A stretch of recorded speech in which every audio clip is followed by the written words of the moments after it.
దేవుడంటే భయము లేదు, భక్తి లేదు, పాప భీతి అసలు లేనే లేదు. సింహాచలంలో ఈరోజు 7 భక్తులు ప్రాణాలు కోల్పోయారు. పైకి కనిపించేదంతా హైందవ ధర్మం ముసుగు, లోపలంతా రాజకీయం. చంద్రబాబు, పవన్ కళ్యాణ్ తీరుపై మనం చర్చించబోతున్నాం ఇవాల్టి బిగ్ క్వశ్చన్లో. Welcome to big question. భయం, గుండెల నిండా భయం, ఎప్పుడు ఏం జరుగుతుందోనన్న భయం.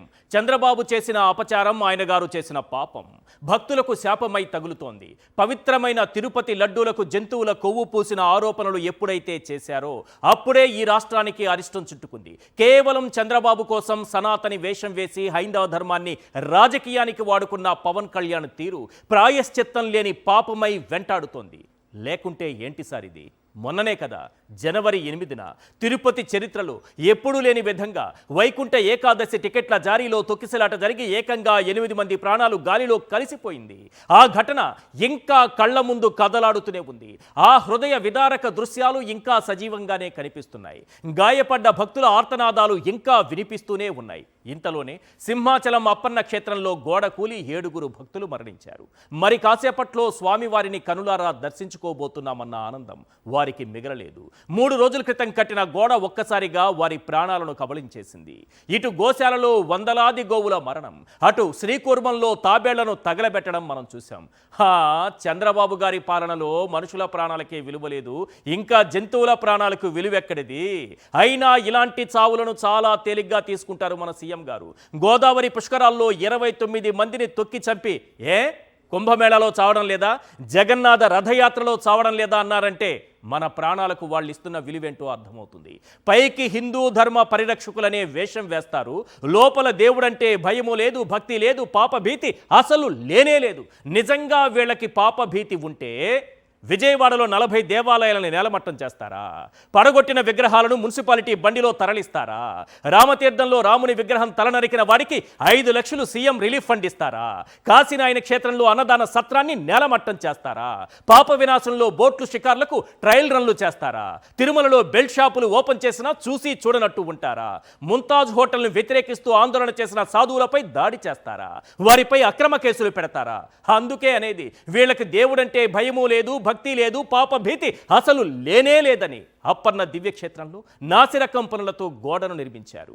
వీఐపీలంతా క్షేమంగా సురక్షితంగా ఆలయం లోపల దర్శన భాగ్యంతో తరిస్తుంటే ఇటు సామాన్య భక్తులు ప్రాణాలు తీసే గోడ పక్కన బిక్కుమంటూ దైవ దర్శనం కోసం ఎదురు చూశారు. కానీ ఈ కూటమి పాలకుల పాపంతో నేరుగా దేవుని చెంతకే చేరుకున్నారు. ఇంత జరిగినా సీఎం చంద్రబాబులో కానీ సనాతని పవన్ కళ్యాణ్లో కానీ కాస్తంత కూడా పశ్చాత్తాపం కనిపించట్లేదు. అసలు పవన్ కళ్యాణే రాష్ట్రంలో కనిపించట్లేదు. చంద్రబాబుకు రాజకీయంగా ఏదైనా ఆపదొస్తే అప్పుడు వస్తారు సార్. కానీ వీళ్ళు చేస్తున్న ఈ రాజకీయం ఎవ్వరికీ తెలియదనుకుంటున్నారేమో.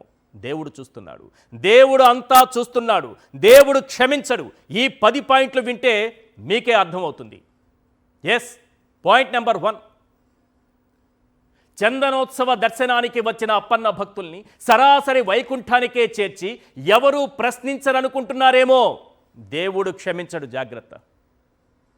పాయింట్ నెంబర్ 2, కమిషన్ల కక్కుర్తితో నాసిరకం గోడలు కట్టి అప్పన్న భక్తుల ప్రాణాలు తీసినా ఏం కాదనుకుంటున్నారేమో. దేవుడు క్షమించడు, జాగ్రత్త. పాయింట్ నెంబర్ 3, సిమెంటు వాడారో స్టీలు వాడారో మాకెలా తెలుస్తుందని నిర్లక్ష్యంతో సమాధానం చెప్పి తప్పించుకోవాలనుకుంటున్నారేమో. దేవుడు క్షమించడు, జాగ్రత్త. పాయింట్ నెంబర్ 4, లక్షలాదిగా తరలొచ్చే భక్తుల ప్రాణాలకు విలువ లేదన్నట్టుగా నిర్లక్ష్యంగా వ్యవహరిస్తే ఏమవుతుందిలే అనుకుంటున్నారేమో.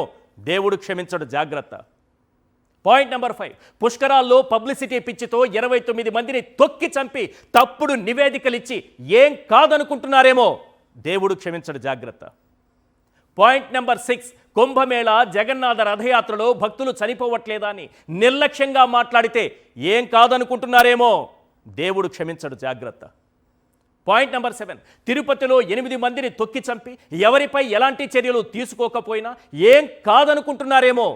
దేవుడు క్షమించడు, జాగ్రత్త. పాయింట్ నెంబర్ 8, క్షమాపణలు చెబితే చచ్చినోళ్ళు తిరిగి వస్తారా అని అహంకారంతో మాట్లాడితే ఏం కాదనుకుంటున్నారేమో. దేవుడు క్షమించడు, జాగ్రత్త. పాయింట్ నెంబర్ 9, సరైన పోషణ వైద్యం అందించక వందలాది ఆవుల ఆయుష్ తీసి పాపం అంటదులే అనుకుంటున్నారేమో. దేవుడు క్షమించడు, జాగ్రత్త. పాయింట్ నెంబర్ 10, శ్రీకూర్మ క్షేత్రంలో పదుల సంఖ్యలో నక్షత్ర తాబేళ్లను తగలబెట్టేస్తే ఎవరు చూడరని అనుకుంటున్నారేమో, దేవుడు క్షమించడు, జాగ్రత్త. ఇది భక్తులు అడుగుతున్నారు. వీటన్నింటికీ ఈ కూటమి ప్రభుత్వం సమాధానం చెప్పాలి. ఈరోజు ఉదయం చందనోత్సవం జరుగుతూ ఉంటే అప్పన్న క్షేత్రంలో ఎంత పవిత్రమైందో మీకు తెలుసు. అటువంటి సింహాచలంలో చందనోత్సవం జరుగుతున్న సందర్భంలో అర్ధరాత్రి వేళ దైవ దర్శనం కోసం క్యూలో ఉన్న వాళ్ళు గోడ కూలి చనిపోయారంటే ఇంతకంటే దుర్మార్గం, ఇంతకంటే పాపం ఇంకొకటి ఉంటుందా? మీకు బాగా అర్థమయ్యేలా ఒక దృశ్యాన్ని చూపిస్తాను, చూడండి. ఎంత క్వాలిటీ అంటే ఆ గోడ ఎంత అద్భుతంగా నిర్మించారంటే వీళ్ళ అవినీతి, వీళ్ళ ఆశ, అవినీతి మీద ఉన్నటువంటి ఆశ, ఎక్కడ దొరికితే అక్కడ దోచుకుందామనేటటువంటి తాపత్రయం. కనీసం టెండర్లైనా పిలిచారా? మనకు కావాల్సినోడే కట్టబెట్టాలి, వాడు మనవాడై ఉండాలి, లేదా జాలిం లోషలైనా రాసుకునేవాడై ఉండాలి. ఈ రెండిట్లో ఒకటై ఉండాలి. ఒక్కసారి ఆ దృశ్యాలు చూడండి. ఇది సార్ క్వాలిటీ, ఇది.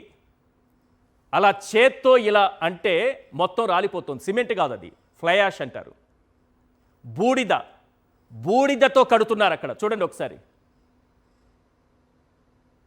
దీన్ని ఏదైనా వర్షం వచ్చినప్పుడు ఆ వర్షపు నీళ్లతో ఆ మొత్తం కొట్టుకుపోకుండా కట్టినటువంటి గోడ. ఎంత అందంగా కట్టారో చూడండి, ఎంత నాణ్యతతో కట్టారో చూడండి, ఎంత క్వాలిటీ కనిపిస్తుందో చూడండి.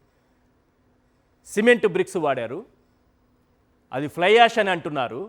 అసలు సిమెంటు వాడారో లేదో, స్టీల్ లేనే లేదు, రెయిన్ఫోర్స్డ్ కాంక్రీట్ లేనే లేదు, అసలు ఏమీ లేదు అక్కడ. 4 రాళ్ళు తీసుకొచ్చి అడ్డంగా పెడితే చిన్నపాటి వర్షానికి, ఒక్కటి గుర్తుపెట్టుకోండి సార్, సింపుల్గా అర్థమయ్యేలా చెప్తాను మీకు. పెద్ద వర్షం వచ్చి కూలిపోయింది అంటున్నారు కదా, ఇదే పెద్ద వర్షమే వేసుకోండి. సింహాచలం టెంపుల్ కింద చిన్న చిన్న గుడిసెలు, చిన్న చిన్న ఇళ్ళున్నాయి, మరి ఆ గోడలు కూలిపోలేదే? 10 ఏళ్ళు 20 ఏళ్ల నాటి ఇళ్ళున్నాయి, వాటి గోడలు కూలిపోలేదే? 3 రోజుల క్రితం కట్టినటువంటి గోడ ఎలా కూలిపోయింది? ఏంటి మీ దురాశ? ఏంటి మీ అవినీతి? మీ అవినీతికి ఎంతమంది బలి కావాలి? అసలు మీకు పాప భీతి అనేది ఉందా? దేవుడంటే భయమన్నా ఉందా? భక్తి అయినా ఉందా? ఏదీ లేదు. అసలు పవన్ కళ్యాణ్ గారు ఎక్కడ? వెంటనే వాలిపోవాలి కదా ఇక్కడొచ్చి. సనాతని ధర్మం గురించి ఎంతో గొప్పగా చెప్పాలి కదా, ఒక్కరూ కనిపించరు. చంద్రబాబు నాయుడు గారు ఎందుకు రాలేదు? ఇప్పుడు రాజకీయాన్ని తీసుకురావడం సరైన సమయం కాదని తెలిసినా నేను దాన్ని ఒక మెట్టు అధిగమించి గీత దాటి ముందుకొచ్చి చెబుతున్నా. ఇదే వైఎస్ జగన్మోహన్ రెడ్డి గారు ముఖ్యమంత్రిగా ఉంటే, అప్పుడే ఇలాంటి ఘటన జరిగి ఉంటే చంద్రబాబు నాయుడు గారు, పవన్ కళ్యాణ్ గారు ఈ పాటికే ఈ గోడ దగ్గర కూర్చొని కుమిలిపోయేవాళ్ళు.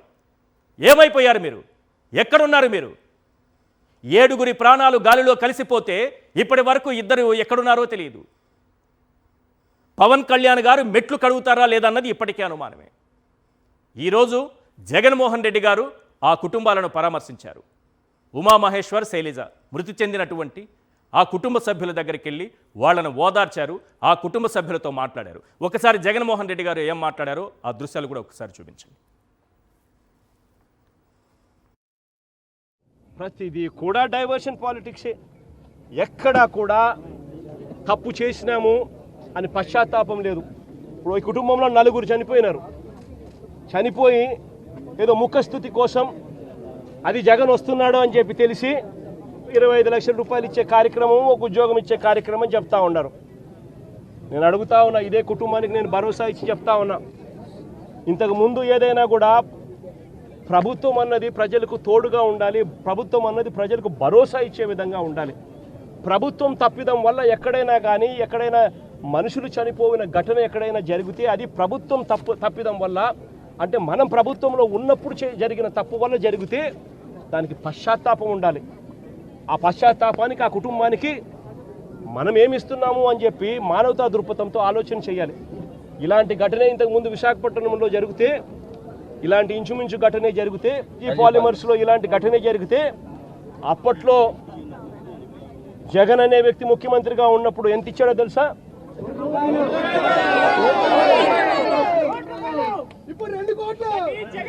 జగన్ అనే వ్యక్తి ₹1 కోటి ఒక్కొక్కరికి ఇచ్చి ఆ కుటుంబాలను ఆదుకున్నారు. ఇప్పుడు ప్రభుత్వం తప్పిదం వల్ల, ప్రభుత్వం చేసిన తప్పిదం వల్ల ఈ ఘటన జరిగితే అసలు ఆ కుటుంబానికి నువ్వేం చేస్తా ఉన్నావు అని చంద్రబాబు నాయుడు గారిని అడుగుతా ఉన్నా. ఒకటే చెప్తా ఉన్నా, వీళ్ళు ఇచ్చినా ఈకపోయినా కానీ చనిపోయిన ఈ కుటుంబాలకు గుర్తు పెట్టుకొని మళ్ళీ మేము అధికారంలోకి వచ్చిన తర్వాత ఈ కుటుంబాలకు ఆ ₹1 బ్యాలెన్స్ బిల్ ఇచ్చినారు. మిగిలిన బ్యాలెన్స్ డబ్బు మనం ప్రభుత్వం వచ్చిన తర్వాత నేను స్వయంగా ఇప్పిస్తానని చెప్పి కూడా చెప్తాను.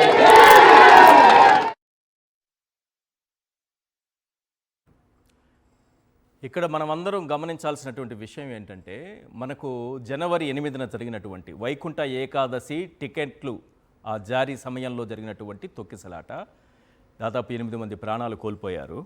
ఇది పవిత్రమైనటువంటి వైకుంఠ ఏకాదశి, మీరు గుర్తుపెట్టుకోండి. పవిత్రమైనటువంటి వైకుంఠ ఏకాదశికి సంబంధించినటువంటి ఏకాదశి వైకుంఠ ద్వారాలు తెరిసేటటువంటి సందర్భంలో ఆ సందర్భంలో దర్శనం చేసుకోవాలనేటటువంటి ఆశతో వచ్చినటువంటి భక్తులు, అంటే ఆ సమయంలో స్వామివారిని దర్శించుకోవడం మహాభాగ్యంగా భక్తులు భావిస్తుంటారు.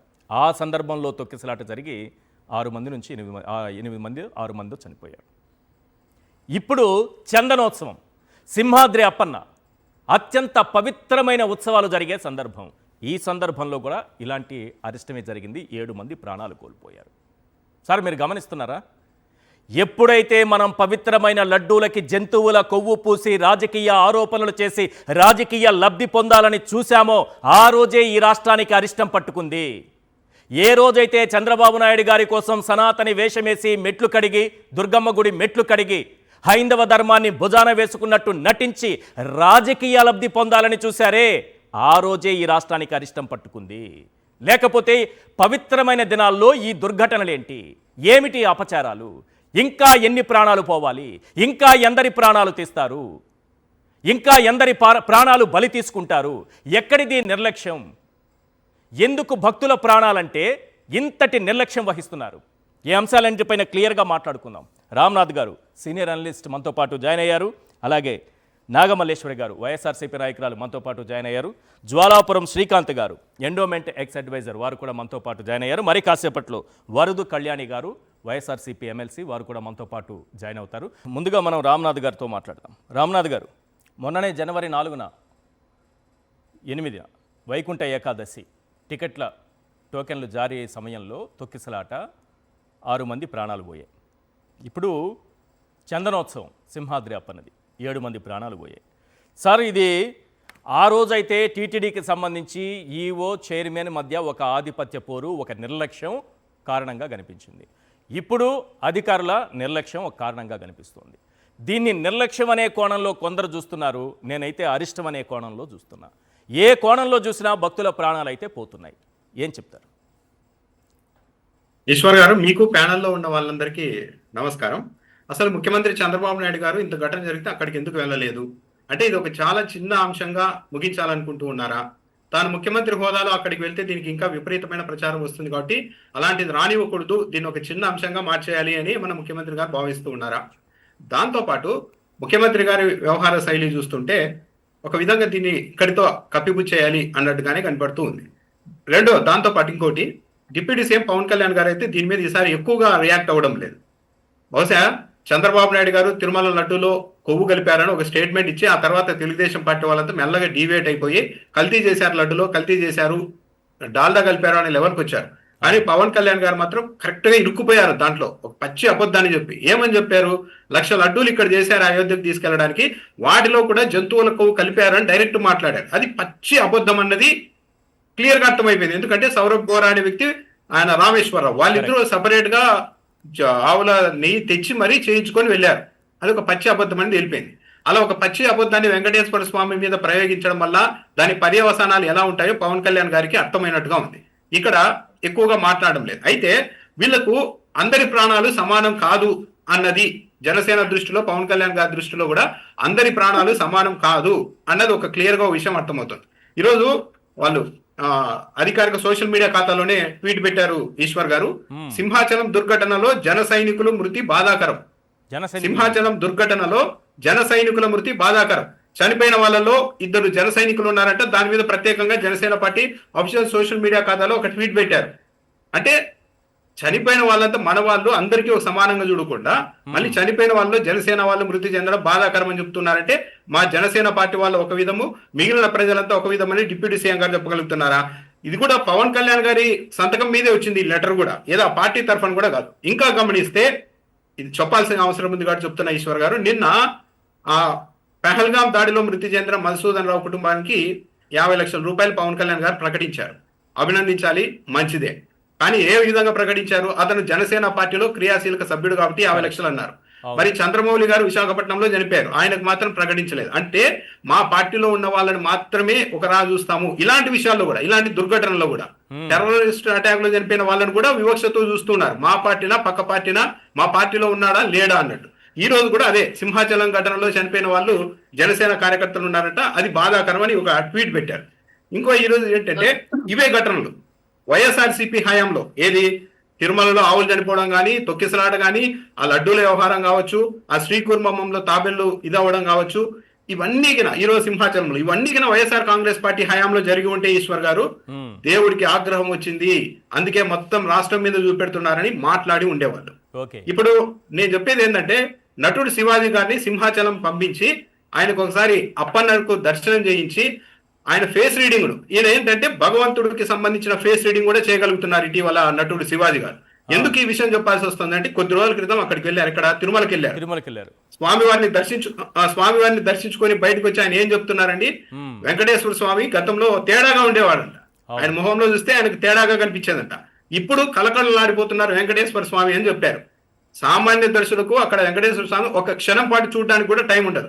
కానీ ఈయన అక్కడికి వెళ్ళి వెంకటేశ్వర స్వామి ఫేస్ రీడింగ్ కూడా చేశారు అంటే వీళ్ళు ఈ అంశాలు ఎంత రాజకీయంగా వాడుతూ ఉన్నారు అంటే, ఒక విధంగా వైఎస్ఆర్ కాంగ్రెస్ ఫేస్ రీడింగ్ చూసి ఏం చెప్తారు, అదే స్వామి ఏమైనా ఆగ్రహంగా ఉన్నారా, ఎవరి మీద ఆగ్రహంగా ఉన్నారా ఏమైనా చెప్తారేమో, ఒకసారి ఈయన పంపించాలి అన్నది నా విజ్ఞప్తి. దాంతో పాటు డైవర్షన్ పాలిటిక్స్ కూడా ఈరోజు ట్రై చేశారు, మరి పెద్దగా సక్సెస్ అయినట్టుగా లేదు. ఎందుకంటే ఈరోజు షర్మిలా గారిని హౌస్ అరెస్ట్ చేశారు. అవును, షర్మిలా గారిని, ఆ షర్మిలా గారిని హౌస్ అరెస్ట్ చేయడం కూడా కారణం లేదు. అవును, వైఎస్ షర్మిలా గారి ట్విట్టర్ లో పెట్టారు, Congress party Amaravati capital committee ప్రకటించి 2 రోజులే అవుతోంది, ఇంకా పార్టీ భవిష్యత్తు కార్యాచరణ ప్రకటించకుండానే కూటమి ప్రభుత్వం భయపడుతోంది, నన్ను ఎందుకు ఇప్పుడు హౌస్ అరెస్ట్ చేశారు అన్నారు. అంటే ఆమె ఎలాంటి కార్యాచరణ ప్రకటించకపోయినప్పటికీ కూడా ఈ రోజు హౌస్ అరెస్ట్ చేశారు. అంటే డైవర్ట్ చేయబోయారు. విషయం మేడం కి సార్ కి ఇద్దరికే తెలియాలి. మళ్ళీ ఇక్కడ కూడా ఇంకో డౌట్ ఉంది, చేయబోయారు డైవర్షన్ కి సంబంధించి మేడం గారికి సార్ గారికి ఇద్దరికే తెలియాలి ఎందుకు ఈ రోజు హౌస్ అరెస్ట్ చేశారనేది. అంటే ట్వీట్ లో ఆమె పెట్టారు, ఈరోజు ఏ కాజ్ కూడా లేదు, మేము చేశారు, ఏదైనా జనం అటు డైవర్ట్ అవుతారేమో అని చూశారు. మేడం గారు ఇంట్లో ఉండాలి, సార్ గారు అరెస్ట్ చేసినట్టు చూపించాలి, కానీ కాలేదు. అదొకటి. చంద్రబాబు నాయుడు గారు అధికారంలోకి వచ్చి ఫస్ట్ రోజే చెప్పారు మొత్తం ప్రక్షాళన చేస్తాము అని. ఎప్పటిలోగా ప్రక్షాళన చేస్తారు. ఇంకా ఈరోజు చంద్రబాబు నాయుడు గారు అక్కడికి వెళ్ళలేదు అంటే, ఏం కుంభమేళలో చనిపోలేదా, జగన్నాథ రథచక్రాల కింద చనిపోలేదా, ఇంకా ఇవన్నీ కంటిన్యూగా జరుగుతూ ఉంటాయి, ఇవన్నీ మనం ఆపలేము అనే ఏమైనా స్థితికి వచ్చారా? ఇక ఆపలేను, ఇలాంటి జరిగిన ప్రతి చోటికి వెళ్ళి నేను పరామర్శించాలంటే అది అయ్యే పని కాదు, కాబట్టి దీన్ని ఈ ప్రాక్టీస్ ను ఆపేద్దాం, ఎలాంటి ఘటనలు జరిగితే అక్కడికి నేను ముఖ్యమంత్రి హోదాలో వెళ్ళి వాళ్ళందరినీ చూడడం అన్నది ఆపేద్దామని ఏమన్నా అనుకుంటున్నారా, లేకుంటే రేపో ఎల్లుంటే ఏమన్నా వెళ్తారా? దాంతో పాటు ఎంత నిర్లక్ష్యం అంటే, హోంమంత్రి గారు ఈశ్వర్ గారు పోలీసులతో హోంమంత్రి గారే వాగ్వాదానికి దిగారు, ఆ వీడియో కూడా బయటకు వచ్చింది. పోలీసులు లేరంట హోంమంత్రి గారి దగ్గర, ఒక కానిస్టేబుల్ ఉంటే ఆ కానిస్టేబుల్ ని హోంమంత్రి అనిత గారు ప్రశ్నిస్తూ ఉన్నారు, ఎక్కడయ్యా సిఐ, నా కారు ఏమైనా పంపించాలా సిఐ రావడానికి అంటున్నారు. ఆమె గాయపడిన వాళ్ళ దగ్గర ఉన్నారు మేడం అంటే, ఎవరు గాయపడ్డారు నాకు తెలీదా, హోంమంత్రికే కబుర్లు చెబుతారా మీరు అని కానిస్టేబుల్ మీద ఆమె ఆగ్రహం వ్యక్తం చేస్తున్నారు. ఉదయం నుంచి నేను ఇక్కడ ఉన్నా, సిఐ మాత్రం లేడు అని మాట్లాడుతున్నారు. భక్తులు కూడా చెప్తున్నది ఏంటి అంటే, నైట్ అక్కడ లైట్లు కూడా లేవు, క్యూ లైన్లలో మమ్మల్ని వదిలేశారు, ఎనిక్కి రావడానికి లేదు, ముందుకు రావడానికి లేదు, వాష్రూమ్కి వెళ్ళాలన్నా కూడా ఎనిక్కి రాలేని ముందుకు రాలేని పరిస్థితిలో తోసేశారు, ఎవరు లేరు. ఈ ఘటన జరిగిన తర్వాత భక్తులంతా పరుగులు తీస్తూ ఉంటే ఆ కిందున్న పోలీసులు ఏం జరిగిందని ప్రశ్నిస్తే, పైన ఇలా జరిగింది, తొక్కిసలాడ పడిపోయారు భక్తులంతా, చనిపోయారని చెప్తే అప్పుడు పోలీసులు పైకెచ్చారు కొంతమంది అని చెప్తున్నారు. అంటే అన్ని లక్షల మంది వచ్చిన చోట క్యూ లైన్లలో పోలీసులు కూడా దగ్గరగా లేరు. దాంతో పాటు కామన్ సెన్స్ అండి, మామూలుగా తాపీ మేస్త్రిని అడిగినా చెప్తారు ఇలాంటి చోట ఇలా గోడ కట్టచ్చా అని.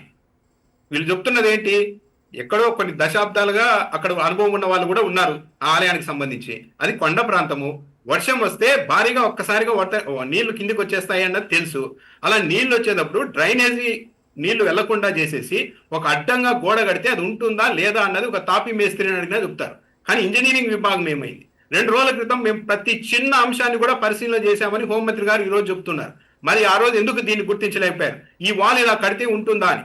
అది కూడా ఓ 2 నెలలు 3 నెలల ముందు కట్టి ఉంటే ఆ గోడ కాస్త స్టెబిలైజ్ అవ్వడానికి గట్టిపడడానికన్నా అవకాశం ఉండేది. కానీ వారం రోజుల క్రితం మొదలుపెట్టి 2 రోజుల క్రితం కంప్లీట్ చేశారంటే దాన్ని ఏమనాలి? హోంమంత్రి గారు ఏమంటున్నారు? అది పిల్లర్లతో కట్టారా, సిమెంట్తో కట్టారా, ఇటుక పిల్లలతో కట్టారో మేమేలా చూస్తామని అంటున్నారు. మరి ఎవరు లాస్ట్ ఏమన్నా తాపీ మేస్త్రిని బాధ్యుని చేస్తారా ఇంత వ్యవస్థ పెట్టుకొని? ఇది చాలా ఘోరం. ఇంకో విషయం ఏంటంటే అక్కడ చూస్తుంటే టాయిలెట్లు లేవంట, నైట్ లైట్లు లేవు, ఏమీ లేవు. ఇంత నిర్లక్ష్యంగా భక్తుల్ని వదిలిపెట్టేసి మాట్లాడితే ఏమనాలి? వర్షపు నీళ్లు వస్తుంది అని తెలిసినప్పుడు నీళ్లు డ్రైనేజ్ వెళ్ళడానికి అవకాశం ఏర్పాటు చేసి కాంక్రీట్ తోనే ఆ స్ట్రక్చర్ కట్టాలి. అని సింపుల్ గా సిమెంట్ పిల్లలు బేట్ చేసి జస్ట్ ప్లాస్టింగ్ చేసేసి ఒక పచ్చి గోడంగా వరదొస్తే వానొస్తే పడిపోకుండా ఏం చేస్తుంది ఈశ్వర్ గారు? ఇది పూర్తిగా ప్రభుత్వ నిర్లక్ష్యం. ఇది మేము మా పరిధిలో లేదు, మేము ఏం చేయగలం అని అంటే తప్పించుకోవడం. ఒకవేళ ఈ చంద్రోత్సవం అంతా సక్సెస్ఫుల్ గా పూర్తి అయి ఉంటే మన హోంమంత్రి గారు ఈ మంత్రులంతా చూసారా మేము బ్రహ్మాండంగా చేశామని చెప్పి ఉండేవాళ్ళ కాదా? చెప్పి ఉండేవాళ్ళు. ఈ రోజు తేడా వచ్చింది కాబట్టి మాకేం సంబంధం, మేము చూసుకుంటామా, మాకేం తెలుసు అని అంటున్నారంటే ఇది తప్పించుకొని పోవడం కాదా? ఇది ఎంతవరకు న్యాయం? ఇది పూర్తిగా ప్రభుత్వం బాధ్యత వహించాల్సిన అంశమే. దీనికి ఆఖరికి ఏ మేస్త్రినో బాధ్యుని చేస్తారా లేకపోతే మేస్త్రి కింద అసిస్టెంట్ని బాధ్యుని చేస్తారో తెలియదు. ఎందుకంటే తిరుపతి ఘటనలో వైకుంఠ ఏకాదశి టోకెన్ల జారీలో 8 మంది చనిపోతే దానికి బాధ్యుడిని చేస్తూ సుబ్బారాయుడు గారు ఎస్పీ పైన బదిలీ వేటేశారు. గుర్తుంది కదా సార్? ఎస్పీ గారి పైన బదిలీ వేటు వేసి కరెక్ట్గా 15 రోజులు గడవక ముందే అత్యంత రహస్యంగా మళ్ళీ ఆయన్ని తిరుపతి ఎర్రచందనం నిరోధక టాస్క్ ఫోర్స్ ఎస్పీగా బాధ్యతలు ఇచ్చేశారు. ఆయనకే బాధ్యతలు కట్టిపెట్టారు. అవును, అంటే తిరుపతి ఘటనకు కూడా ఎవరిని బాధ్యులను చేయలేదు, ఎవరు బాధ్యులు లేరు ఇప్పటి వరకు. ఏది మనం ట్రాన్స్ఫర్ చేసినటువంటి బదిలీ చేసినటువంటి అధికారిని మళ్ళీ తీసుకొచ్చి అదే తిరుపతిలో కూర్చోబెట్టాం. అంటే ఎవడి ప్రాణం పోయినా ఏం పర్లేదు, ఎంతమంది ప్రాణాలు పోయినా మనకు ఏం పాపభీతి లేదు, చాలా సింపుల్గా మాట్లాడేస్తాం. ఇదే హోంమంత్రి అనిత గారు 27వ తారీఖున, ఈరోజు 30 కదా, 27వ తారీఖున అక్కడ పరిశీలనకు వెళ్ళి ఏం మాట్లాడారు, ఈరోజు ఘటన తరువాత ఏం మాట్లాడారు, 2 పాయింట్లు గుర్తుపెట్టుకోండి. 27వ తారీఖున పరిశీలనకు వెళ్ళి క్షేత్రస్థాయిలో అన్నీ పరిశీలించి ఇప్పుడు గడుతున్న వాళ్ళను కూడా పరిశీలించి ఆ రోజు ఏం మాట్లాడారు, ఈరోజు ఘటన జరిగిన తర్వాత ఏం మాట్లాడుతున్నారో మీకు ఆ 2 బైట్స్ నేను వినిపిస్తాను. సింహాచలం అప్పన్న దివ్యక్షేత్రంలో గోడ కూలి 7 భక్తులు మరణించారు. ఒకసారి ఆ గోడ ఎందుకు కట్టారంటే వర్షం వస్తే కొండపై నుంచి వచ్చేటటువంటి ఆ వాటర్ని, ఆ ఫ్లోని అడ్డుకోవడానికి కట్టారు. కానీ అది కడుతున్నప్పుడు ఎంత గట్టిగా కట్టాలి, ఎలాంటి క్వాలిటీతో కట్టారు? మళ్ళీ ఒకసారి ఆ దృశ్యాలు చూపించండి. ఆ దృశ్యాలు చూడండి సార్ మీరు. ఇది క్వాలిటీ. సిమెంట్ బ్రిక్స్ 4 తీసుకొచ్చారు. ఎక్కడైనా స్టీల్ కనిపిస్తోందా మీకు? కాంక్రీట్తో గోడ నిర్మించాలి, ఎక్కడైనా స్టీల్ కనిపిస్తోందా? ఇది ఫ్లై యాష్ అని అంటున్నారు. ఇలా అంటే రాలిపోతుంది.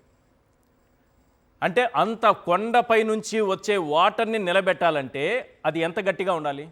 ఎవరికి పిలిచి కాంట్రాక్ట్లు ఇచ్చారు మీరు? కాంట్రాక్ట్ పిలిచారా, డైరెక్ట్గా ఎవరికైనా ఇచ్చేశారా? కొత్త విధానం ఉంది కదా మన చంద్రబాబు నాయుడు గారు, మన ముఖ్యమంత్రి గారు తీసుకొచ్చిన విధానం. ఆ విధానంలో ఏమైనా తీసుకొచ్చారా? ఇదే క్వాలిటీ కదా మనం పోలవరంలో కట్టింది, డయాఫ్రామ్ వాళ్ళు కొట్టుకుపోయింది, ఈ క్వాలిటీనే. అదేమన్నా అంటే జగన్మోహన్ రెడ్డి గారి పైన వేస్తారు. ఇప్పుడు రెండోసారి కడితే ఇంకా డబ్బులు వస్తాయి. ఒకసారి కడితే ఒక కమిషన్, రెండోసారి మళ్ళీ కట్టాలి కదా, ఇప్పుడు కూలిపోయింది, ఇంకోసారి కమిషన్. డయాఫ్రామ్ వాళ్ళు ఒకసారి కొట్టుకుపోతే ఒక కమిషన్, రెండోసారి కడితే ఇంకో కమిషన్. అంచనాలు ఈసారి భారీగా పెరుగుతాయి.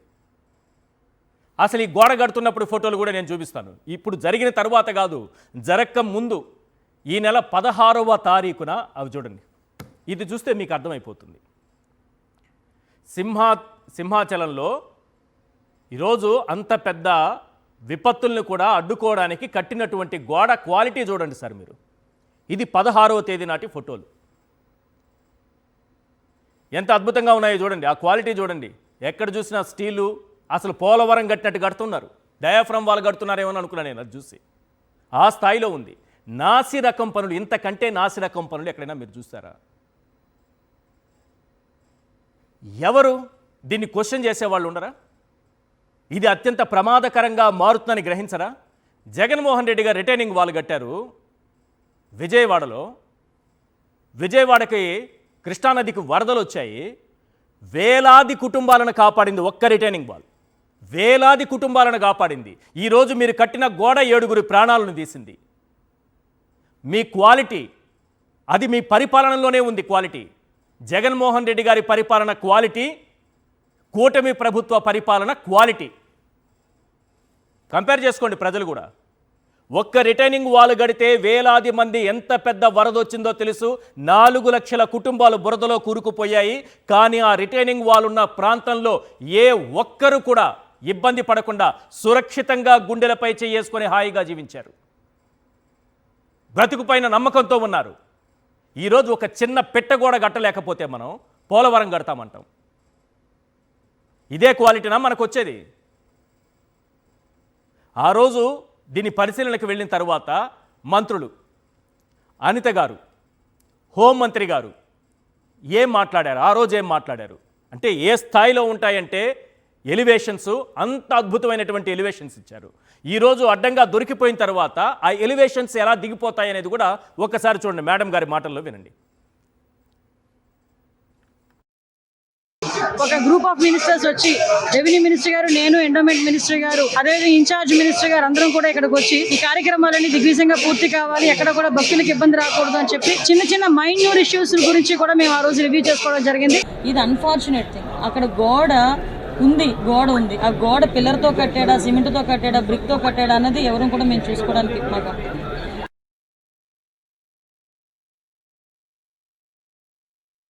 ఒక గ్రూప్ ఆఫ్ మినిస్టర్స్ వచ్చి, రెవెన్యూ మినిస్టర్ గారు, నేను, ఎండోమెంట్ మినిస్టర్ గారు, అదేవిధంగా ఇన్ఛార్జ్ మినిస్టర్ గారు అందరం కూడా ఇక్కడికి వచ్చి ఈ కార్యక్రమాలన్నీ దిగ్విజయంగా పూర్తి కావాలి, ఎక్కడ కూడా భక్తులకు ఇబ్బంది రాకూడదు అని చెప్పి చిన్న చిన్న మైన్యూర్ ఇష్యూస్ గురించి కూడా మేము ఆ రోజు రివ్యూ చేసుకోవడం జరిగింది. ఇది అన్ఫార్చునేట్ థింగ్. అక్కడ గోడ ఉంది. ఆ గోడ పిల్లర్తో కట్టాడా, సిమెంట్తో కట్టాడా, బ్రిక్తో కట్టాడా అన్నది ఎవరు కూడా మేము చూసుకోవడానికి మాకు. సిమెంట్తో కట్టారా, బ్రిక్తో కట్టారా, స్టీల్తో కట్టారా, బురత్తో కట్టారా మేము చూడలేదని చెప్తున్నారు మేడం. మరి అద్భుతంగా ఉన్నాయి ఏర్పాట్లన్నీ చెప్పారు. వెంటనే ఏం చెప్పారో కూడా విన్నారు కదా. ఇంత నిర్లక్ష్యపు సమాధానం. నేను మళ్ళీ చెప్తున్నా, నేను ఒక లైన్ దాటి ఒక అడుగు ముందుకేసే మాట్లాడుతున్నా. లైన్ క్రాస్ చేశాననే అనుకోండి, దీన్ని రాజకీయంగానే మాట్లాడుతున్నానని అనుకోండి. ఎందుకంటే ఇదే ఘటన వైఎస్ఆర్సీపీ ప్రభుత్వంలో జగన్మోహన్ రెడ్డి గారు సీఎంగా ఉన్నప్పుడు జరిగి ఉంటే, ఇలాంటి స్టేట్మెంటే ఏ మంత్రి అయినా ఇచ్చి ఉంటే రియాక్షన్ ఎలా ఉండేది చెప్పండి. నెంబర్ 2, చంద్రబాబు నాయుడు గారు, మన పవన్ కళ్యాణ్ గారు అప్పటికప్పుడు వాలిపోయి సింహాచలంలో ఆ గోడ దగ్గర కూర్చొని, ఆ ఇటుకరాళ్ల మీద కూర్చొని కుళ్ళి ఏడ్చేవాళ్ళ కాదా? కన్నీళ్లు పెట్టుకునేవాళ్ళ కాదా? అయ్యో ఇన్ని ప్రాణాలు పోయాయా అని వెక్కి ఏడ్చేవాళ్ళ కాదా? పవన్ కళ్యాణ్ గారు ఈరోజు వచ్చి మెట్లు కడుగుతారా, కడగరా? సనాతని ధర్మం ప్రకారం ఆయన రావాల్సిన అవసరం ఉందా లేదా? పవిత్రమైనటువంటి చందనోత్సవం జరుగుతూ ఉంటే ఈ రకమైనటువంటి అపశృతి జరిగితే ప్రాయశ్చిత్తం చేయాల్సినటువంటి అవసరం ఉందా లేదా? ప్రాయశ్చిత్త దీక్ష చేయాల్సినటువంటి అవసరం ఉందా లేదా? వారు సమాధానం చెప్పాలి. రాజకీయాల కోసం కాదు సార్ హైందవ ధర్మం ముసుగేసుకుని రాజకీయం చేయడం కాదు సార్. కనీసం భక్తుల ప్రాణాలకు విలువనివ్వండి. నాగమల్లేశ్వరి గారు, ఏంటి క్వాలిటీ? అసలు ఈ నిర్మాణాన్ని చూస్తుంటే, దాని పటిష్టత చూస్తుంటే చాలా ఆశ్చర్యం కలుగుతోంది. ఇంత గొప్పగా కూడా నిర్మాణం జరుపుతారా? దృశ్యాలు చూపిస్తున్నాను కదా. పైగా మన హోంమంత్రి గారే చెప్పారు, అద్భుతంగా అన్ని ఏర్పాట్లు జరుగుతున్నాయి, అద్భుతంగా అన్ని నిర్మాణాలు జరుగుతున్నాయి, చాలా గొప్ప క్వాలిటీతో ఉన్నాయి అని చెప్పారు. ఈరోజు చూస్తే దేంతో కట్టారో నాకెలా తెలుస్తుంది? పిల్లర్తో కట్టారా, సిమెంట్తో కట్టారా, బ్రిక్తో కట్టారా, నేను ఎలా చెప్తాను అని అంటున్నారు. మరి ఆ అధికారులు ఉన్నది ఎందుకు? ప్రజాప్రతినిధులు ఉన్నది ఎందుకు? అక్కడ పరిశీలనకు వెళ్ళడం ఎందుకు? మీకు ప్యానెల్లో ఉన్న పెద్దలందరికీ నమస్కారం సార్. ఇవాళ విశాఖ వాసిగా మనమందరం ఇవాళ జరిగినటువంటి సంఘటనను బట్టి నిజంగా నివాళులు అర్పించాల్సినటువంటి పరిస్థితి. ఎప్పుడూ కని విని ఎరుగని విధంగా సింహాచలంలో అప్పన్న సన్నిధిలో ఇది ఫస్ట్ టైం సార్. మేమున్నటువంటి లోకల్ సిచ్యువేషన్లో ఎన్నో గవర్నమెంట్లు వచ్చాయి పోయాయి అవి పక్కన పెడితే ఇవాళ ఇంత దారుణమైనటువంటి పరిస్థితి జరగడం ఈ కూటమి ప్రభుత్వంలోనే జరుగుతుంది. ఇవాళ ఏ విధంగా ఉందంటే మనుషులు కూడా, సమాజంలో రాష్ట్ర ప్రజలు కూడా బయటికి వెళ్తే ఒక రక్షణ లేదు ఆడబిడ్డకి, ఇంటికి వెళ్ళినా లేకపోతే కాలేజ్కి వెళ్ళినా తిరిగి రాలేకపోతుంది, అదే విధంగా ఒక స్కూల్కి వెళ్తే తిరిగి రాలేకపోతుంది. ఇవాళ ఒక గుడికి వెళ్ళినా కూడా తిరిగి రాలేనటువంటి పరిస్థితిని ఈ కూటమి ప్రభుత్వంలో వీళ్ళ పరిపాలనలో జరుగుతుందన్న విషయానికి మొన్న జరిగినటువంటి తిరుపతిలో సంఘటన నిదర్శనం అయితే ఇది రెండో సంఘటన. ఒకసారి సంఘటన జరిగినా కూడా ఇవాళ దేవాదాయ శాఖ మంత్రి అసలు రాష్ట్రంలో ఉన్నాడా లేకపోతే ఇంకెక్కడన్నా పారిపోయి ఉన్నాడా అనేది కూడా గమనించాల్సినటువంటి పరిస్థితి. హోంమంత్రి అనిత గారు మాట్లాడుతున్నటువంటి తీరు చూస్తే ఇంకా ఆవిడే వాళ్ళ మాటల్లో వెటకారం ఎలా ఉంటుందంటే, సార్ మనుషులు చనిపోయి బాధపడుతుంటే వీళ్ళ వెటకారం బ్రిక్స్ తో కట్టామా, సిమెంట్ తో కట్టామా, ఇవన్నీ చూడాల్సిన బాధ్యత మాది కాదు అని అంటే, మరి ఈవిడ బాధ్యత ఏదండి? 2000 మంది పోలీసుల్ని పెట్టాను, సెక్యూరిటీ పెట్టారు అని చెప్పేసి సిపి గారు ఈవిడ చెప్పినటువంటి పేపర్ స్టేట్మెంట్లు ఉన్నాయి. 2000 మంది పోలీసులు ఎక్కడున్నారు? కనీసం నీ చుట్టూ ఒక కానిస్టేబుల్ కూడా లేరు. నువ్వు మాట్లాడుతున్నటువంటి ప్రతి ఒక్క వీడియో ఇవాళ బయటకు వచ్చేసి అందరూ చూస్తున్నటువంటి పరిస్థితి. నువ్వు ఒక హోంమంత్రి అయ్యుండి మాట్లాడుతున్న పరిస్థితిలో ఉన్నావా, లేకపోతే మినిమం ఒక పాయకరావుపేట ఎమ్మెల్యేకి కూడా విలువ ఇవ్వలేని పరిస్థితిలో మీరు ఉన్నారా అని గమనించుకోవాల్సినటువంటి పరిస్థితి ఏంటి సార్? ఇప్పుడు మన వాళ్ళు అక్కడికి వెళ్తే మీరే చూశారు, అది బ్రిక్స్ ఇలా మెల్ట్ చేస్తుంటే పొడి ఏదో పౌడర్ పొడి పడిపోయినట్టు పడిపోతుంది. అది ఫ్లై యాష్ అని అందరికి అర్థమవుదా సార్? మీరు చెప్పండి, ఎక్కడ క్వాలిటీ ఉందండి? ఏ విధమైనటువంటి క్వాలిటీ వాడారు? ఆ రోజుల క్రితం కట్టినటువంటి ఒక గోడకు క్వాలిటీ ఉంటుందా? అలాంటి క్వాలిటీ లేనటువంటి గోడ పక్కన ఎందుకు అంత సేఫ్టీ లేనటువంటి ప్లేస్ పక్కన ఇంత క్యూ ఎందుకు పెట్టాల్సినటువంటి పరిస్థితి వచ్చిందనేది ఒకసారి అందరు గమనిస్తే, అసలు వీళ్ళు పొద్దున వీళ్ళకి ఇచ్చిన దర్శనం టైమింగ్స్ ఏదైతే అశోక గజపతిరాజు గారు వెళ్ళి ఫస్ట్ దర్శనం వాళ్ళు చేసుకున్న తర్వాత ఈ మినిస్టర్లు ఈ మంత్రులు వీళ్ళు వెళ్ళి గంటలు అక్కడ దర్శనాలు చేసుకుంటుంటే డబ్బులు ఇచ్చి దర్శనం కోసం గంటలు లక్షలాది మంది వెయిట్ చేసి ఇవాళ వీళ్ళేమో వీళ్ళ ఏమంటారు వీళ్ళ డ్రామాల కోసం వీళ్ళు వెళ్ళిపోయి అక్కడ హంగామాలు చేస్తుంటే లోపల డబ్బులు ఇచ్చిన వాళ్ళు ఇవాళ ప్రాణాలు కోల్పోయినటువంటి పరిస్థితి సార్.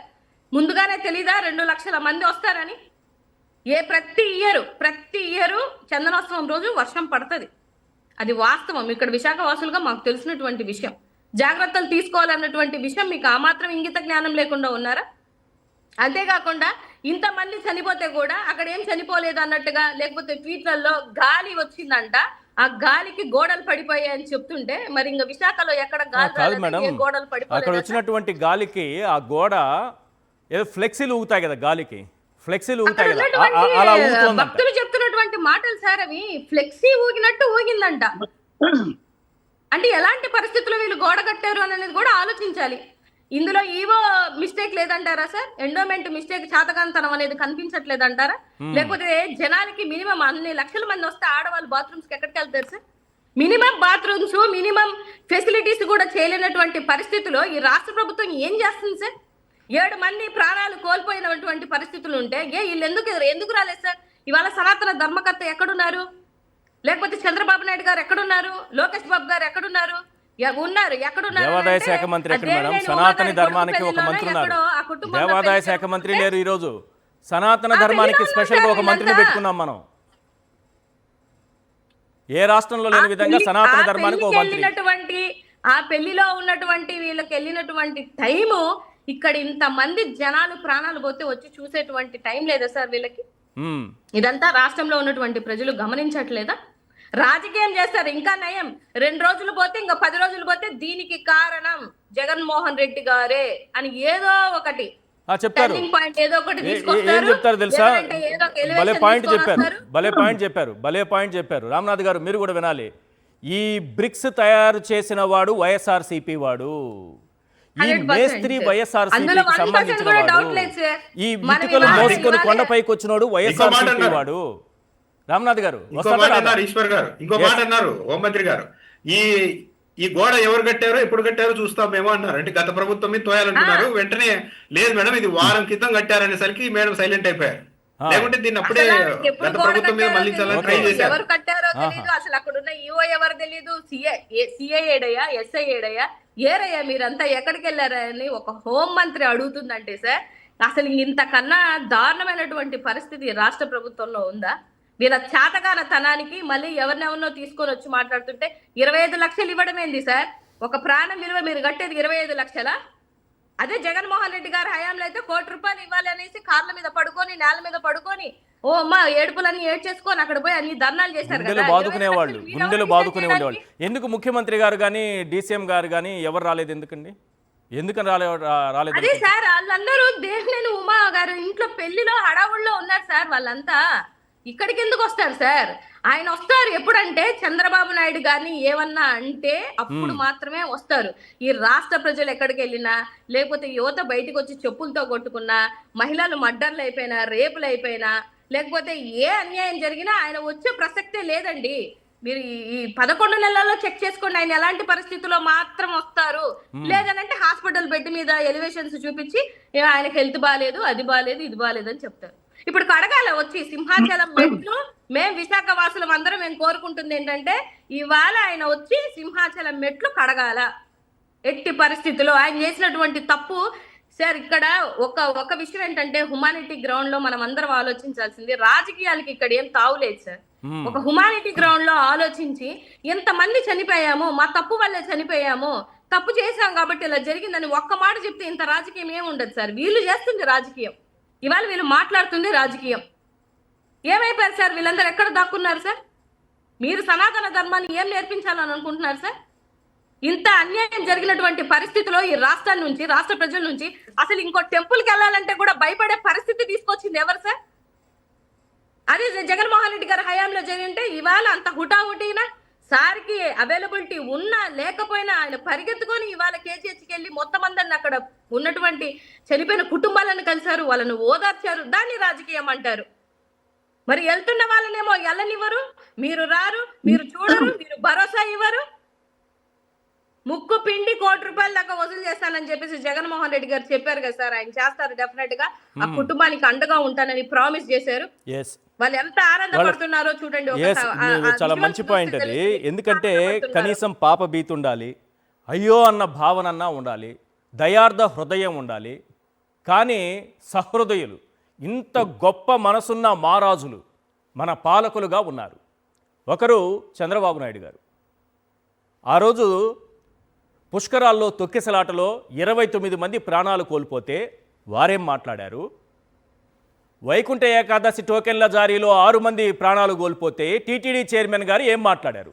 ఎంత దయార్థ హృదయులంటే, ఎంత మనసున్న మహారాజులంటే, ఇంత గొప్ప మనసున్న వ్యక్తులు మన మధ్య, మన సమాజంలో ఉన్నందుకు ఎంత గర్వపడాలో ఒక్కసారి వారి మాటలు వింటే మనకు అర్థమవుతుంది. వీళ్ళు మన పాలకులుగా ఉన్నందుకు ఎంత సంతోషించాలి, మనం ఎంత ఆనందించాలి. ఒక్కసారి వారు ఏం మాట్లాడారో వినండి, వారిద్దరి మాటలు వినండి.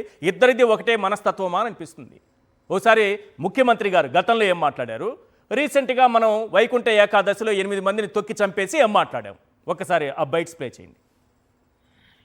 గోదావరి పుష్కరాలు ఏం తప్పు జరిగింది? ఓకే, దురదృష్టం చనిపోయారు. కుంభమేళాలో చనిపోలా, జగన్నాథ రథచక్రాల్లో చనిపోలా, ఒక బస్ యాక్సిడెంట్ చనిపోలా, జరుగుతాయి. జరిగినప్పుడు ఆ రోజు నేను చెప్పాను, చెప్పిన తర్వాత కమిటీ కూడా క్షమాపణ చెప్తే చెప్పడంలో తప్పు లేదు. చెప్పినంత మాత్రాన చనిపోయిన వాళ్ళు బతికి రారు కదా. అది అవన్నీ ఎవరో ఏదో మాట్లాడారంటే వాటికన్నిటికి స్పందించాల్సిన అవసరం లేదు. క్షమాపణ చెప్తే చెప్పడంలో తప్పు లేదు. చెప్పినంత మాత్రాన చనిపోయిన వాళ్ళు బతికి రారు కదా. అది అవన్నీ ఎవరో ఏదో మాట్లాడారంటే వాటికన్నిటికి స్పందించాల్సిన అవసరం లేదు. గోదావరి పుష్కరాలు ఏం తప్పు జరిగింది? ఓకే, దురదృష్టం చనిపోయారు. కుంభమేళాలో చనిపోలా, జగన్నాథ రథచక్రాల్లో చనిపోలా, ఒక బస్ యాక్సిడెంట్ చనిపోలా, జరుగుతాయి. జరిగినప్పుడు ఆ రోజు నేను చెప్పాను, చెప్పిన తర్వాత కమిటీ కూడా క్షమాపణ చెప్తే చెప్పడంలో తప్పు లేదు. చెప్పినంత మాత్రాన చనిపోయిన వాళ్ళు బతికి రారు కదా. అది అవన్నీ ఎవరో ఏదో మాట్లాడారంటే వాటికన్నిటికి స్పందించాల్సిన అవసరం లేదు. క్షమాపణ చెప్తే చెప్పడంలో తప్పు లేదు. చెప్పినంత మాత్రాన చనిపోయిన వాళ్ళు బతికి రారు కదా. అది అవన్నీ ఎవరో ఏదో మాట్లాడారంటే వాటికన్నిటికి స్పందించాల్సిన అవసరం లేదు. పుష్కరాల్లో 29 మంది చనిపోతే ఏం తప్పు జరిగింది? కుంభమేళాలో చనిపోవట్లేదా, జగన్నాథ రథచక్రాల్లో చనిపోవట్లేదా, యాక్సిడెంట్లో చనిపోవట్లేదా? ఎంత సింపుల్గా కొట్టిపడేశారు. ఏం క్షమాపణ చెప్తే చనిపోయిన వాళ్ళంతా వైకుంఠ ఏకాదశిలో చనిపోయిన వాళ్ళంతా తిరిగి వచ్చేస్తారా, మళ్ళీ బతికొచ్చేస్తారా? ఎందుకు క్షమాపణలు చెప్పాలని మరొకరు మాట్లాడుతున్నారు. ఇంత గొప్ప మనసున్నటువంటి మహారాజుల మధ్య మనం మెలుగుతున్నాం. ఎస్ శ్రీకాంత్ గారు, అసలు ఈ దేవాదాయ శాఖ ఎండోమెంట్ దీంట్లో అసలు ఏం జరుగుతోంది? ఎందుకంటే అధికారుల నిర్లక్ష్యం కూడా చాలా క్రిస్టల్ క్లియర్గా కనిపిస్తోంది. ఇక్కడ ఈ శాఖలో ఏం జరుగుతోంది ఫస్ట్ అది చెప్పండి. ముందుగా సింహాచల దేవస్థానం ఘటన చాలా బాధాకరం. మొదటిగా మృతులకు వారికి ఆత్మశాంతి కావాలని కోరుకుంటూ, అదేవిధంగా క్షతగాత్రులు త్వరగా కోలుకోవాలని చెప్పి మనస్ఫూర్తిగా ఆ మన అప్పన్న స్వామిని కోరుకుంటున్నాం. ఈశ్వర్ గారు, ఒక విషయంలో చెప్పాలంటే ఈ ఘటన ప్రభుత్వము నిర్లక్ష్య వైఖరి, బాధ్యతారహితం అనేది స్పష్టంగా కనబడతా ఉంది. కానీ ఇక్కడ ఇంకా మొదటిగా ఇంకొకటి చెప్పుకోవాల్సిన విషయం ఏమంటే, ముఖ్యమంత్రి గారి కులపిచ్చ ధనదాహమ అనేది ఈ 8 మందిని బలి తీసుకుంది అని చెప్పవచ్చు. మీరు ఎందుకు అది సామాజిక వర్గాలను ఎందుకు తీసుకొస్తున్నారు? సామాజిక వర్గాలు, కులపిచ్చి, కులగజ్జి ఎందుకు తీసుకొస్తున్నారు? అట్లాంటిది ఏమైనా ఉందా, లేకపోతే ఏదో చేయాలి ఆరోపణలు చేయాలి కాబట్టి చేస్తున్నారా? అదే చెప్తున్నా. ఎస్, ఈ రామచంద్ర మోహన్ అనేటువంటి ఇప్పుడు కమిషనర్ గా ఉన్నటువంటి ఆయన ర్యాంకర్ గా వచ్చినటువంటి వ్యక్తి. దేవాదాయ శాఖలో కమిషనర్ గా ఉండాలి అంటే ఒక IAS ఆఫీసర్ ఉండాలి ఇక్కడ. ఓకే, అంటే అప్పుడే నిష్ణాతంగా ప్రతి ఒక్కటి కూడా విషయాలు క్షుణ్ణంగా తెలుసుకోవాల్సిన ఆలోచన విధానం వారిలో ఉంటుంది. ఈ అర్హత లేనటువంటి రామచంద్ర మోహన్ గారిని అక్కడేసి ఈయనకు ఎన్ని బాధ్యతలు అప్పగించారో చూడండి ఒకసారి. ఓకే, ఆయన దేవాదాయ శాఖ కమిషనర్, కనకదుర్గ అమ్మవారి గుడి ఈవో, మళ్ళీ అడిషనల్ కమిషనర్. అంటే 3 బాధ్యతలు వారికి అప్పగించారు. దీనికి ఎందుకు అన్న అంశాలను చాలా క్షుణ్ణంగా పరిశీలిస్తే, వారు సింహాచల దేవస్థానంలో దాదాపు 9 సంవత్సరములు ఈవోగా ఉన్నారు. అక్కడ ఉండి దేవాలయ భూములన్నీ పరిరక్షించకుండా దాన్ని భక్షించాలనే ఉద్దేశంతో అక్కడ వారు అడిషనల్ కమిషనర్ గా కానీ అక్కడ ఉన్న ఈవోని కానీ సస్పెండ్ చేశారు. ఓకే, వీరి మీద దాదాపు 300 కోట్ల స్కామ్లు ఉన్నాయి. ఎవరి మీద? అరెస్టు వరకు కూడా పోయింది. మీరు చెప్తున్న రామచంద్ర మోహన్ గారి మీద? రామచంద్ర మోహన్ గారి మీద రామచంద్ర మోహన్ గారి మీద మీరు కొడితే వచ్చేస్తుంది. సిబిఐ ఛార్జ్ షీట్ ఉంది వారి మీద. 300 కోట్ల స్కాములు ఉన్నాయి. ఇటువంటి వారిని తీసుకొని వచ్చి అక్కడ ఈవోగా పెట్టి వారు ఇష్టానుసారం అతనికి అర్హత లేని సామాజిక వర్గం ఎందుకు తీసుకొచ్చారు అంటే వారు ఆ సామాజిక వర్గానికి చెందిన వారే. అది ఎందుకు అంటే కూడా చెప్తాను. అక్కడ కమిషనర్ గా ఉన్నటువంటి IAS ఆఫీసర్ సత్యనారాయణ గారికి 8 నెలలు, ఆయన రిటైర్మెంట్ కు ఆయనకు 8 నెలలు ఉంది. ఆయన వారిని ఉండనీయకుండా ఆయనను వేరే శాఖకు బదిలీ చేస్తూ రామచంద్ర మోహన్ గారిని 3 బాధ్యతలు అప్పగించి ఇక్కడ పెట్టారు. అంటే అక్కడ భూ కుంభకోణాలు విషయాలంతా కూడా అతనికి స్పష్టంగా తెలుసు. దీంట్లో ఎలా సంపాదించుకోవాలన్న అంశాలను తొందరగా అక్కడ ఉన్న సత్యనారాయణ గారిని ఇంటికి పంపించి వీరిని మరి మధ్యలోనే తీసుకురావడం జరిగింది. ఈ కూటమి ప్రభుత్వం వచ్చినాక దాదాపు 10 సంవత్సరాలు అయినప్పటికీ ఏ ఒక్క దేవాదాయ శాఖ కూడా కమిటీలు లేవు ఇంతవరకు. ఎందుకు అంటే కూడా అక్కడ లోకల్ ఎమ్మెల్యే ప్లస్ ఈ కమిషనరు కలిసి ఈ కుంభకోణాలలో పాత్ర వహిస్తున్నారు ప్రభుత్వం యొక్క ప్రోత్సాహంతో అన్నది గుర్తుపెట్టుకోవాలి. సింహాచలంలో మన చంద్రోత్సవం అన్నది కానీ, తిరుమలలో వైకుంఠ ఏకాదశి అన్నది కానీ చాలా పవిత్రంగా మనం సంవత్సరానికి ఒకసారి కొన్ని వేల లక్షల మంది, కోట్ల మంది భక్తులు అక్కడ మనం దర్శనం చేసుకోవాలనుకుంటాం. కానీ ఇప్పుడు దర్శనం చేసుకోవాలంటే ప్రాణాలు అరిచేతిలో పెట్టుకుని దేవుని దర్శనం చేసుకోవలసిన దుస్థితి భక్తునికి వచ్చింది. చాలా బాధాకరమైన విషయం. ఇక్కడ రామచంద్ర మోహన్ గారు కానీ అక్కడ ఈవో తిరునాథరావు అనే ఉండేవాడు.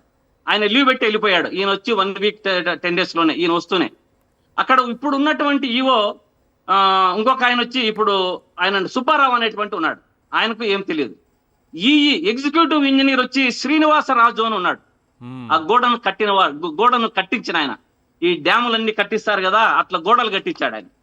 సార్, ఇటువంటి యొక్క వీరిని వెంటనే ఈవో నుంచి కమిషనర్ వరకు వెంటనే సస్పెండ్ చేయాలి అని చెప్పి మేము డిమాండ్ చేస్తున్నాం. ఎందుకు చంద్రబాబు నాయుడు గారు ఏదో దాదాపు నివేదిక చూసాం. అడిగారంట, నిజంగానే యాక్షన్ తీసుకుంటారా? యాక్షన్ తీసుకుంటే ఎవరో ఒకరి మీద తూతూ మంత్రంగా తీసుకుంటారా? అసలు ఈ ప్రభుత్వం బాధ్యత వహించాల్సిన అవసరం ఉందా లేదా? అదే చెప్పబోతున్నా నేను.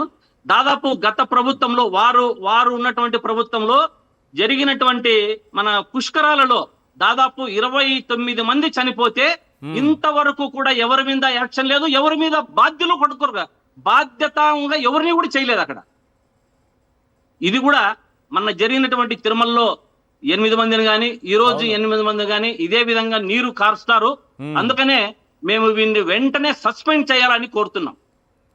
ఇంకొకటి సార్, ఈ రోజు చాలా పవిత్రమైన అక్షయ తృతీయ, చందనోత్సవం, ఇటువంటి కార్యక్రమాలు జరుగుతుంటే మామూలుగా మన ఇప్పుడు చంద్రబాబు నాయుడు గారు చెప్పారు, విజయవాడలో 8 ఎకరాల్లో రైల్వే స్టేషన్ ఉంది, హైదరాబాద్ లో 18 ఎకరాల్లో ఉంది, 36 ఎకరాల్లో అమరావతిని రైల్వే స్టేషన్ నిర్వహిస్తామన్నారు. ఈ సనాతన ధర్మ పరిరక్షకుడు పవన్ కళ్యాణ్ గాని, అమరావతిని సింగపూర్ చేస్తానన్న చంద్రబాబు గాని, సింహాచలంలో ఉన్న గోడలను సరిగ్గా కడితే చాలు, వీరు మరి అక్కడ సింగపూర్ను చేయాల్సిన పని లేదు, ఆ రైల్వే స్టేషన్ లో అన్ని చేయాల్సిన పని లేదు అని చెప్పి నేను కోరుతున్నా.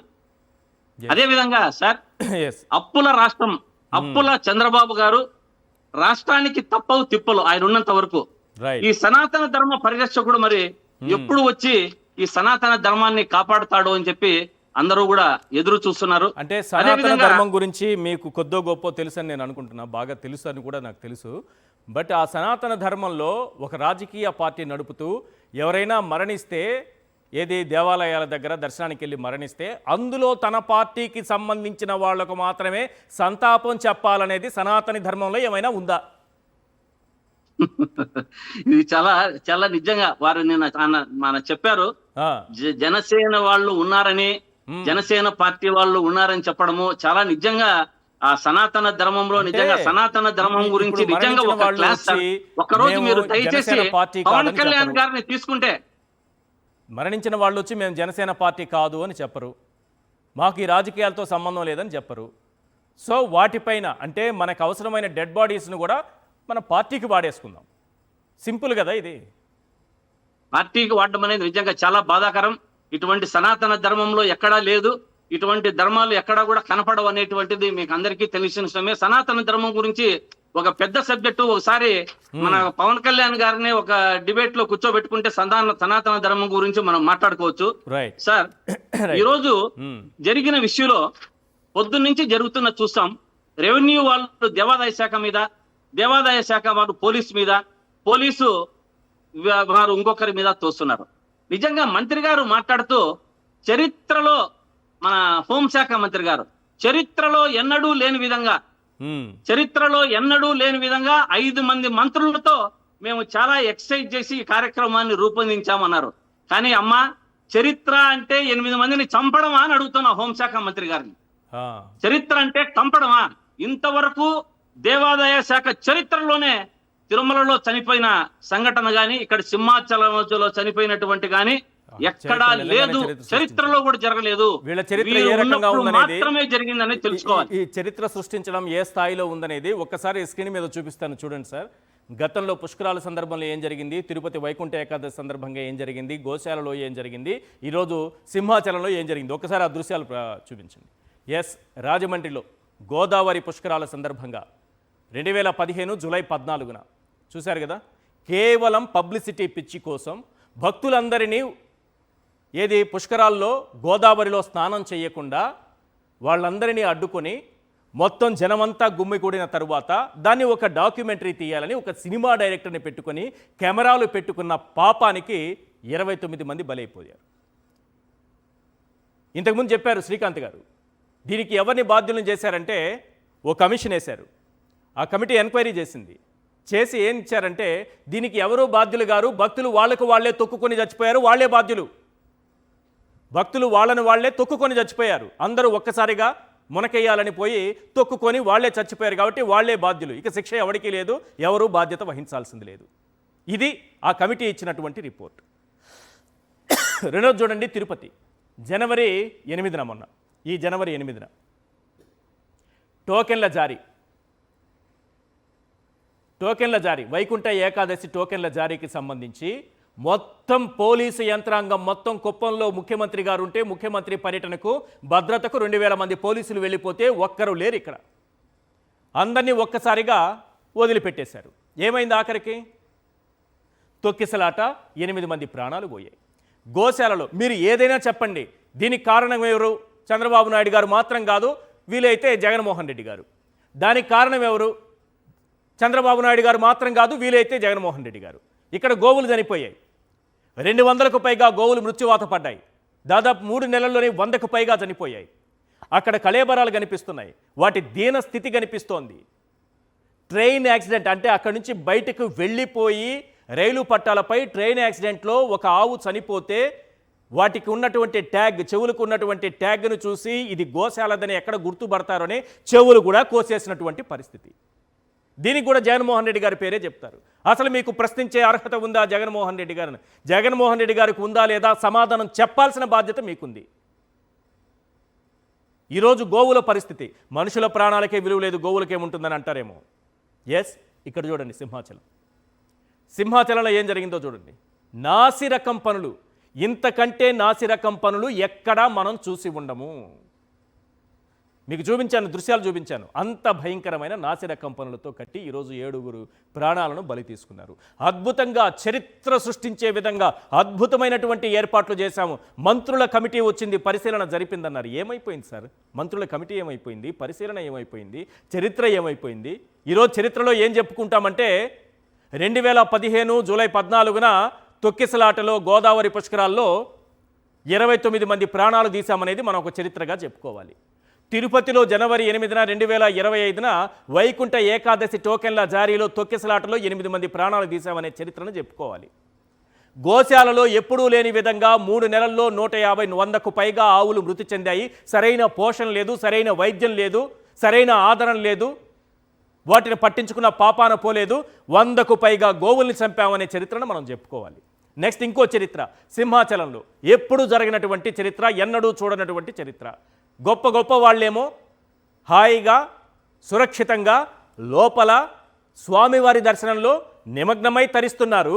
ఇక్కడేమో చిన్నపాటి వర్షానికి గోడగూలి 7 చనిపోయారు. విఐపీలంతా లోపలున్నారు, సురక్షితంగా ఉన్నారు. సామాన్య భక్తుల ప్రాణాలకు మాత్రం విలువ లేదు.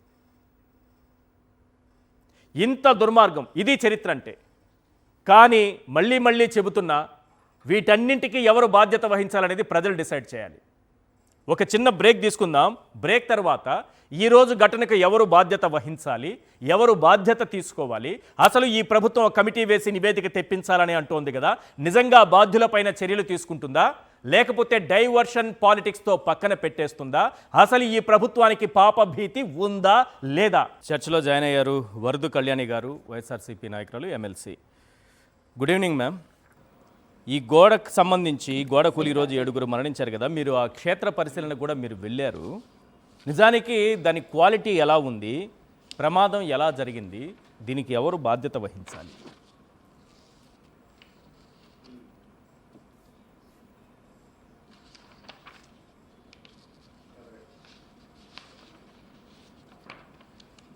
మేడం, నా వాయిస్ రీచ్ అవుతుందా మీకు? అవుతుంది సార్. మీరు క్షేత్ర పరిశీలనకి వెళ్ళారు కదా, చూశారు కదా, అక్కడికి వెళ్ళి చూశారు కదా, ఆ స్పాట్కి వెళ్ళి చూశారు కదా, అసలు ఏంటి ఈ ప్రమాదం ఎలా జరిగింది, ఆ గోడ నిర్మాణం ఏంటి, దాని క్వాలిటీ ఏంటి, మీ పరిశీలనలో ఏం తెలియందో చెప్పండి. సార్ నమస్తే అండి. మార్నింగ్ వెళ్ళి అక్కడ పరిశీలించడం జరిగింది. నిజంగా ఆ మిగిలిన పాటు కొంత పాటు పడిపోకుండా మిగిలిందనమాట. దాన్ని పట్టుకుంటే ఊడొచ్చేస్తుంది అనమాట. అక్కడే అర్థమైంది ఎంత నాణ్యతా లోపంతో ఈ గోడ కన్స్ట్రక్ట్ చేశారు అనేసి. అంత పెద్ద గోడ కట్టినప్పుడు కనీసం పిల్లర్స్ కనిపించలేదండి, ఒక ఐరన్ రాడ్ కూడా కనిపించలేదు. అంటే ఎంత దారుణంగా వాళ్ళు కాంట్రాక్టర్స్కి బెనిఫిట్ చేస్తూ అంత నాణ్యత లోపంతో కట్టారు. అలాంటి నాణ్యత లేని గోడ పక్కన క్యూ లైన్ ఏర్పాటు చేయడం ఏంటి? ఎంత దారుణంగా ఈ ప్రజల భద్రతని వీళ్ళు ఎందుకు గాలికి వదిలేశారు అర్థం కాని పరిస్థితి. అది కూడా ఇంకో విషయం నేను అక్కడ అబ్జర్వ్ చేశాను. అక్కడ ఉన్న భక్తుల్ని కనుక్కుంటే వాళ్ళు చెప్పారనమాట, ఈ అర్ధరాత్రి 2:30-3 టైంలో ఈ భక్తులు వెళ్తునేటప్పుడు కొద్దిమందే ఆ ప్రాంతం గుండా వెళ్తునే టైంలో ఈ గోడ కూలిందంట. అదే ఎక్కువ జనం ఒక 50-60 మంది 100 మంది వెళ్తునే టైంలో కూలుంటే వాళ్ళందరి ప్రాణాలు కూడా పోయే పరిస్థితి నెలకొనేది. అదృష్టవశాత్తు తక్కువ సంచారం జరుగుతుంది ఆ ప్రాంతంలో. ఆ గోడ పక్క నుంచి ఆ కొద్ది మందే నడిచెళ్ళే టైంలో గోడ కూలింది. అంటే ఎంత ప్రమాదకరమైన గోడని నాణ్యతా లోపంతో ఆ గోడని వీళ్ళు కట్టారో అర్థం చేసుకోవచ్చు. అంతేకాకుండా క్యూరింగ్ కూడా లేదండి. అంత ఈ మధ్య కట్టి వారం రోజుల లోపు కట్టిన గోడకి మేకులు కొట్టి ఆ పక్కన టెంట్స్కి అన్నిటికీ కనెక్షన్ ఇచ్చారు తాడుతో. అంటే ఎంత నిర్లక్ష్యం భక్తుల ప్రాణాల మీద, భక్తుల భద్రత మీద అర్థం చేసుకోవచ్చు.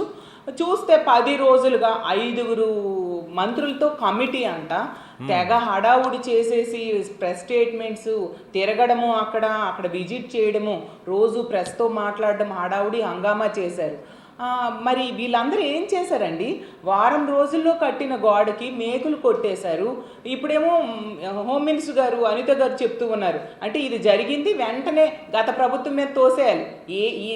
ఈ కూటమి ప్రభుత్వం అధికారంలోకి వచ్చాక ఏ సంఘటన జరిగినా ప్రతిది కూడా గత ప్రభుత్వం మీద నెట్టేయడానికి ప్రయత్నించారు. కానీ చూసేసరికి అర్థమైంది ఏంటంటే ఇది ఈ మధ్యనే కట్టారు అనే విషయం కొద్దిసేపటి తర్వాత ఆమెకు అర్థమైంది. ముందు అన్నారు ఆవిడ స్టేట్మెంట్లో ఎవరి హయాంలో కట్టారో చూడాలి అంటూ స్టేట్మెంట్ ఇచ్చారు వెంటనే, ఇంకా ఇంకొక థాట్ కూడా లేకుండా.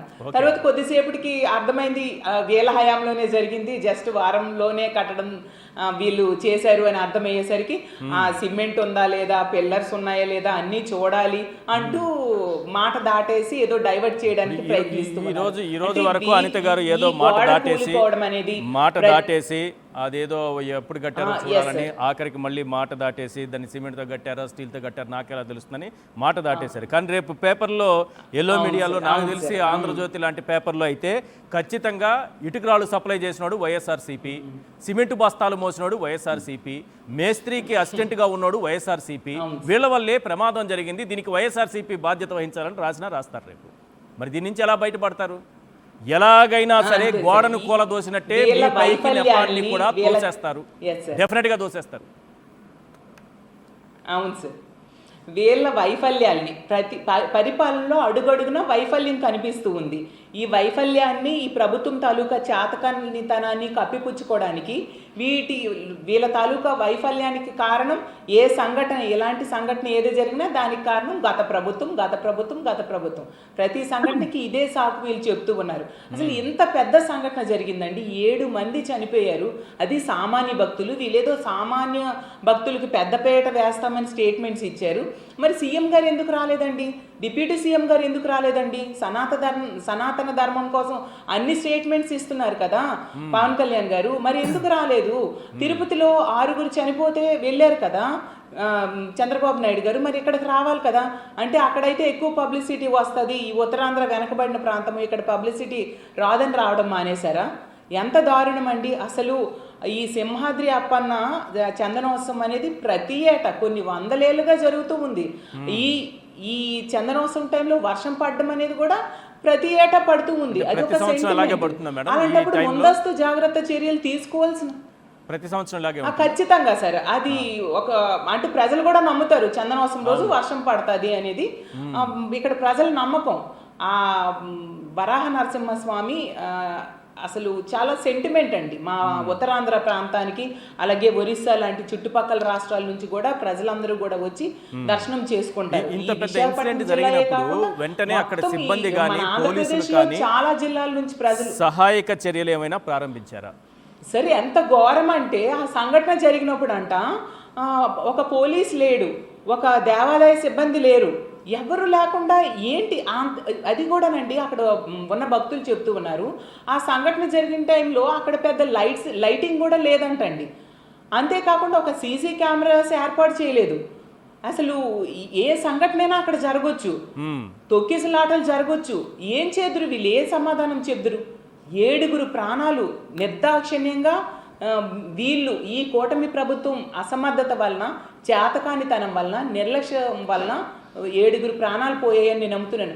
ఇదైతే ప్రమాదం కాదండి, ఈ కూటమి ప్రభుత్వం తాలూకా హత్య ఖచ్చితంగా ఇది కూటమి ప్రభుత్వం తాలూకా హత్యగా నేను భావిస్తూ ఉన్నాను. 7 మందిని వీళ్ళు హత్య చేశారు వీళ్ళ నిర్లక్ష్యంతో. ఎంతసేపు మీటింగ్లు, స్టేట్మెంట్స్, హడావుడి పెట్టి మంత్రులు తిరగడం ఏం చేశారండి? ఎంత నాణ్యత లోపంతో ఉన్న గోడ అక్కడ ఉంటే వీళ్ళు ఎందుకు దాన్ని పట్టించుకోకుండా ఉన్నారో నాకు అర్థం కావట్లేదు. అసలు ఎంత దారుణం అంటే ఆ పడిపోయే ముందు ఆ ఊగిందంట గోడ. అంటే ఎంత నాణ్యతా లోపంతో ఈ గోడ కన్స్ట్రక్ట్ చేశారో మనం అర్థం చేసుకోవచ్చు. అసలు ఈ